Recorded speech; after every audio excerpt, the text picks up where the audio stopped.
Hello dear student, जैसा कि हमने आपको प्रॉमिस किया था कि हम जो है आपके क्लास 10th और 12th के सभी इंपॉर्टेंट क्वेश्चन लगातार देते रहेंगे। जैसा आप सभी का एग्जाम जो स्टार्ट होने वाला है और हमने आपको प्रॉमिस किया था कि 10th और 12th बोर्ड परीक्षा के सभी इंपॉर्टेंट क्वेश्चन हम लगातार आपको देते रहेंगे। उसी सीरीज में आज हम लेकर आए हैं क्लास 12th के फिजिक्स का यूनिट नंबर 1। जी हाँ, यूनिट नंबर 1 के सभी इंपॉर्टेंट क्वेश्चन आपको यहाँ पे देखने को मिलेंगे। 1 अंक का प्रश्न, 2 अंक का प्रश्न और 5 अंक का प्रश्न, अर्थात टोटल 8 अंक के प्रश्न इस यूनिट से आते हैं, इकाई नंबर 1 से।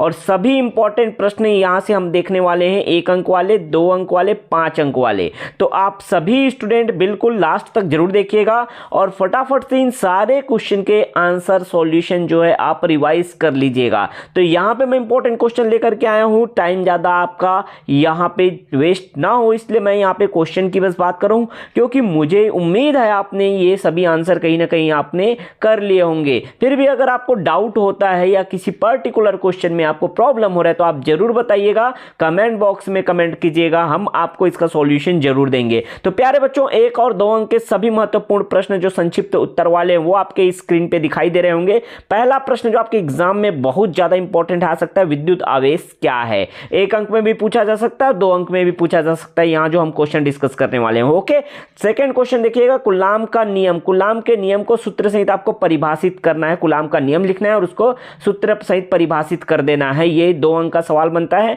कूलाम का नियम लिखिए बोलेगा तो ये 1 अंक का सवाल बनेगा। तो 1 और 2 अंक दोनों को मैंने मिक्सअप किया हुआ है यहाँ। प्यारे बच्चों, फटाफट से देखते जाइएगा और ये वीडियो अगर अच्छा लग रहा है आपको तो सबसे पहले लाइक कर दीजिएगा, क्योंकि आप भूल जाते हैं कि सर जो वीडियो हमारे लिए बना रहे हैं उनको लाइक भी करना है। तो प्यारे बच्चों आगे चलते हैं। थर्ड क्वेश्चन जो है, विद्युत क्षेत्र या इलेक्ट्रिक फील्ड क्या होता है, ये इंपॉर्टेंट क्वेश्चन है।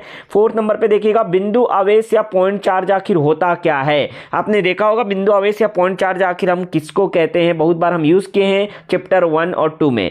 तो 1 और 2 चैप्टर में 8 अंक के सवाल आएंगे। पहले भी मैंने ब्लूप्रिंट डिस्कस किया था। 8 अंक के सवाल आपके चैप्टर नंबर 1 और 2 से अर्थात यूनिट नंबर 1 से आने वाले हैं। तो उसी सीरीज में यहाँ पे 1 मार्क्स और 2 मार्क्स के क्वेश्चन पहले देखेंगे, फिर 5 मार्क्स के क्वेश्चन आपको देखने को मिलेंगे। तो 5वां सवाल आपको दिख रहा होगा, विद्युत क्षेत्र की एसआई इकाई क्या है। बहुत इंपॉर्टेंट सवाल है।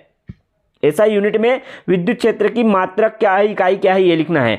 6वां सवाल देखिए, विद्युत क्षेत्र रेखाओं के मुख्य गुणधर्म लिखिए। 2 अंक आता है तो 2 गुणधर्म लिख देना है आपको। ओके, चलो आगे चलते हैं। 7वां जो है, गॉस के प्रमेय को लिखना है आपको। गॉस का प्रमेय क्या है, बस उसका प्रमेय लिख के आ जाना है अगर 1 नंबर 2 नंबर में आता है तो।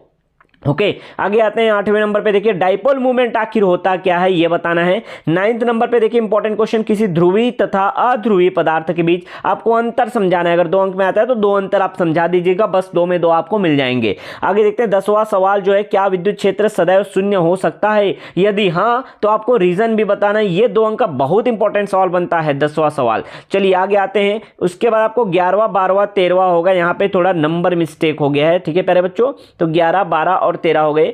विद्युत द्विध्रुव का परिभाषा और उसकी एसआई इकाई क्या है, वो सुधार लीजिएगा। क्वेश्चन नंबर में कोई बहुत बड़ा प्रॉब्लम वाली बात तो नहीं है। 11 12 और इसको 13 कर लीजिएगा, कोई दिक्कत नहीं, ठीक है। चलिए, विद्युत क्षेत्र रेखाओं के नियमों को विस्तार से समझाइए, नेक्स्ट क्वेश्चन रहेगा आपका। और ये इंपॉर्टेंट क्वेश्चन है, विद्युत आवेश के कारण उत्पन्न विद्युत क्षेत्र की दिशा व परिमाण का वर्णन करें। ये जो है इतने क्वेश्चन आपको 1 और 2 मार्क्स में देखने को मिल सकते हैं। इन्हीं में से क्वेश्चन आएगा और आपका पेपर जो है जबरदस्त बनने वाला है अगर आप ये सारे क्वेश्चन करके जाते हैं तो, ठीक है। अगर किसी पर्टिकुलर क्वेश्चन में, मैं फिर से कह रहा हूं, पर्टिकुलर क्वेश्चन में अगर आपको कोई डाउट हो या आपको आंसर नहीं समझ आ रहा है तो बिल्कुल कमेंट बॉक्स में कमेंट कीजिएगा, क्योंकि सभी के अगर मैं सॉल्यूशन यहां देने लग जाऊं वीडियो काफी बड़ा हो जाएगा और मैं नहीं चाहता कि आपका टाइम यहां पे वेस्ट हो, ठीक है। इस समय जब आपका एक एक पल इंपॉर्टेंट है तो आपने जो पढ़ा है, आपके पास जो आपने स्कूल में जो पढ़ा होगा, आपके टीचर ने जो पढ़ाया होगा, वो सब आंसर आपके पास जरूर होगा डेफिनेटली। फिर भी अगर आपको समझ नहीं आता वो आंसर तो जरूर बताइएगा। आगे आते 5 अंक के सभी सवाल में जहां पे देखते हैं हम विस्तृत उत्तर वाले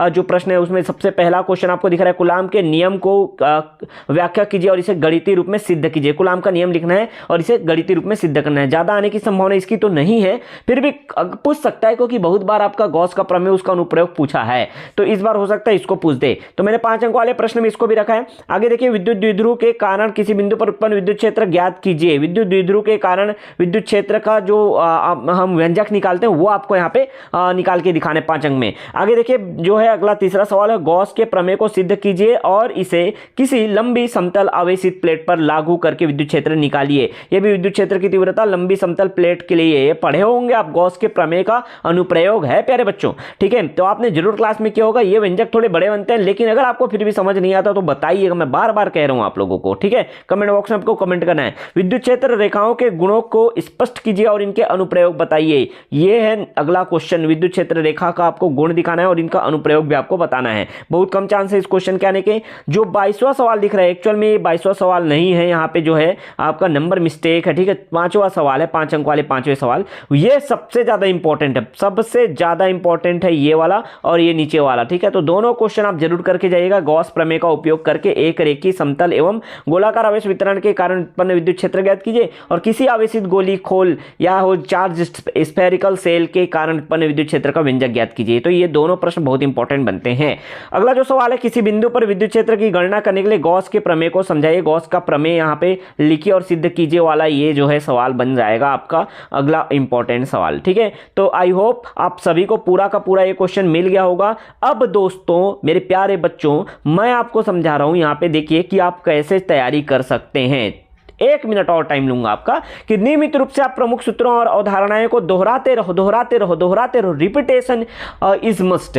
रिपीटेशन आपको बहुत जरूरी है, अदरवाइज आप जो है भूलते जाएंगे। आगे पाठ पीछे सपाट, सुना होगा आपने ये, ठीक है। तो मैं कह रहा हूं यहाँ पे नियमित रूप से आपको महत्वपूर्ण सूत्रों और अवधारणाओं को लगातार दोहराते रहना है और गॉस का प्रमेय और कूलाम के नियम के प्रश्नों पर विशेष ध्यान देना है। बार बार मैं कह रहा हूं, गॉस का प्रमेय और कूलाम का नियम, ये क्वेश्चन नहीं आया तो क्या आया भाई, ठीक है। तो प्यारे बच्चों इसको जरूर देखिएगा। अगला देखते हैं, विद्युत क्षेत्र रेखा और द्विध्रुवी विद्युत क्षेत्र के ग्राफिक रिप्रेजेंटेशन को समझना है आपको। और पिछले वर्षों के प्रश्न पत्र जो इंपॉर्टेंट क्वेश्चन मैं करा दिया हूं, वैसे तो फिर भी अगर आप चाहो तो पिछले वर्ष के प्रश्न पत्र देख करके उसके आंसर, मॉडल आंसर जो है आप उसका अभ्यास करते रहिए और